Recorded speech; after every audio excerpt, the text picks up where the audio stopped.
Good morning. It's been a while and I hope everybody's doing good. I had my computer set up, so I figure I'd just kind of give you an update on what I just experienced and it wasn't fun. So, anyways, we just had a Zoom meeting for this safety coalition that I'm part of. And the safety coalition spans all of Oregon. There's clinicians, there's people from the VA, it's a pretty diverse group. And in this, we're focused on, gun safety, we're focused on suicide prevention. So there's a lot of, different people that are in these meetings. And so today we had a special guest, which was the Oregon Alliance for Gun Safety. They wanted to present what they're trying to accomplish to save lives in the state of Oregon. And so, I went in there kind of guarded and upset because of the way they handled Measure 114. They're part of the federal trial. They were what's called the interveners. And so they, worked actively to take away your rights. And so, in this meeting, as they, open it up to us, I had to chime in and, because basically they presented like who they are, what they wanted to do, yada yada yada. And so my hand goes up. I'm like, okay, so it sounds like there's a whole bunch of double talk here because you're talking about how you want to be part of the solution, yet you guys were very, very active trying to take away the rights of law-abiding citizens in the Measure 114 trial. And then that's when they kind of started hemming and hawing and realized that they were not going to get away with this, and thought that they were going to have some sympathetic audience. And so fortunately I was able to kind of put them on their heels and make them look bad. And so then I put some of the screenshots into what happened and then what they were presenting so you guys can see it. Some of their messaging was way off. They had one slide where talking about the two-way continuum, right? Where they had on one side where the two-way should be abolished, and then the other side is everybody should have missiles and tanks and F-15s, which is, I don't know about you, I don't want an F-15 or a tank. That's not what my two-way right means to me. And it's just out of touch. And so I put all the information into the group so you can see, kind of their game plan, what they're trying to do. Obviously, they talked heavily about secure storage in this. And when we're talking about secure storage, there's already a state law. And that's why I brought that up, is they're talking about, how have to get more people to use secure storage and all this other stuff. And it's like, well, we already have a state law. So, what are you doing here? You're like basically reinventing the wheel. And they're, well, we just need more people to use them. It's like, well, I mean, are you going to pass another law? I mean, and so a lot of the stuff that they're talking about is they're just throwing stuff at the wall, trying to see what sticks. And so that's why I wanted to bring it up to you. And we haven't talked in a while. I hope everybody's doing well. I've been really, really busy and traveling. And so if you guys can see that, please let me know. And I know probably many of us have checked out because of there's no active fights going on. The legislature is ended for this session, so it's hard to stay engaged, which I totally understand. We've had a long couple of years. We had the Measure 114 fight, from the saga, from the infancy of the IP, all the way to the ballot language, all the way to it getting on the ballot, all the way for it being passed, then going to court. And just it's been a lot for many of us. And I completely understand how we want to break. We want to break from the gun rights stuff. And I completely understand. I needed a break as well. I've been focusing on the work that I'm doing, and so it's been nice to focus on that solely and not have to run all over the state. And so that in that regard, it's been great.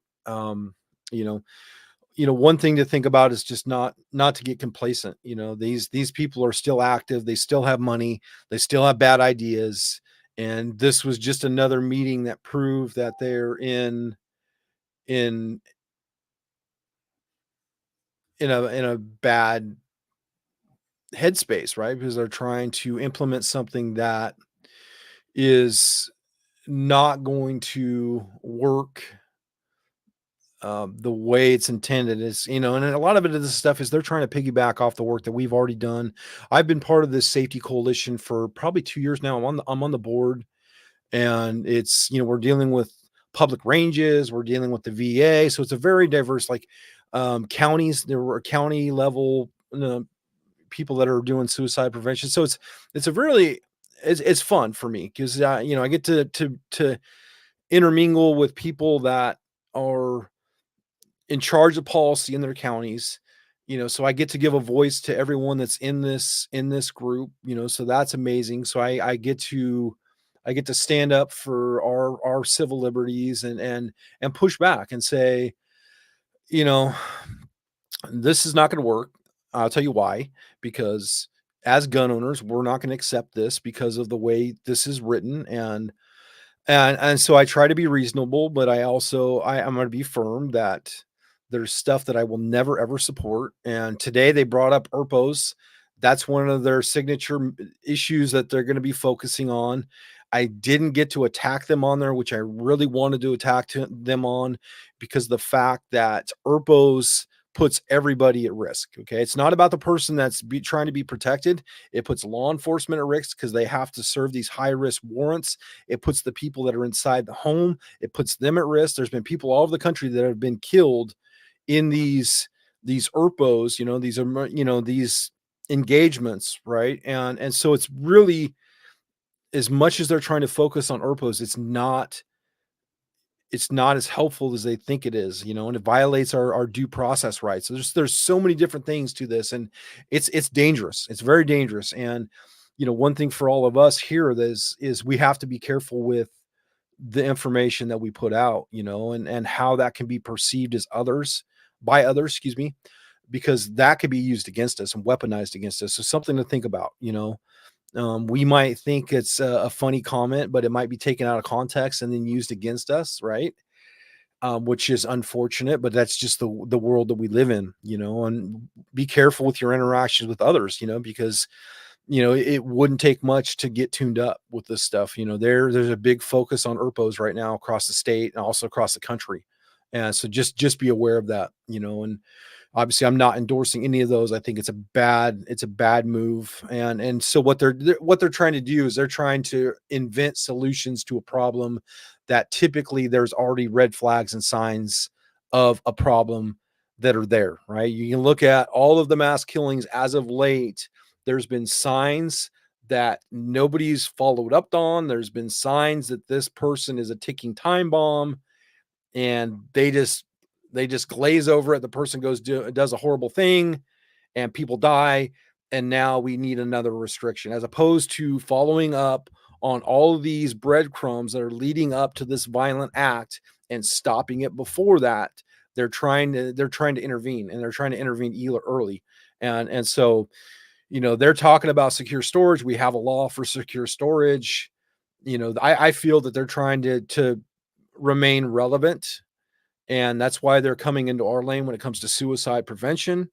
And I think they're desperate for funding because of what happened with Measure 114. So they're trying to remain relevant, and they're not relevant. And so that's why they're trying to morph. And we should watch this very closely, because they do have people in the legislature, that can help them submit, changes to Oregon law, so policy. They're big on policy. So these are all things that we really should be aware of. And I put some screenshots in that previous post, just so you guys can kind of see, what I see. And so that's important. So, and you guys are quiet, which is understandable. And so, yeah, that was, my hour. I lost an hour of my time, but it's important that I'm in these meetings because I want to know, what their plans are, so I can report to you guys, so we can be ahead of these things. And so that's why I'm part of, these different groups. And it's not because I endorse these, many of these groups. It's because I want to get information for me and my gun owners. And so that's the point of being part of these different groups. And it's sometimes it's very hard. It's hard to bite my tongue. It's hard to sit there and listen to the rhetoric being spewed. And but it's something that if we don't have a voice and we don't know what they're doing, then we can't plan accordingly and we can't have a defense, for some of this stuff. No, I appreciate you tuning in, Eric. I hope you're doing good, and so, that would be my goal, is just making sure that we are up to date. We don't let anything slip through the cracks, so we can kind of stay on top of this stuff and just understand where they're going. There's gonna be a move for the ERPOs. They're gonna reinforce that. They're gonna give it more teeth.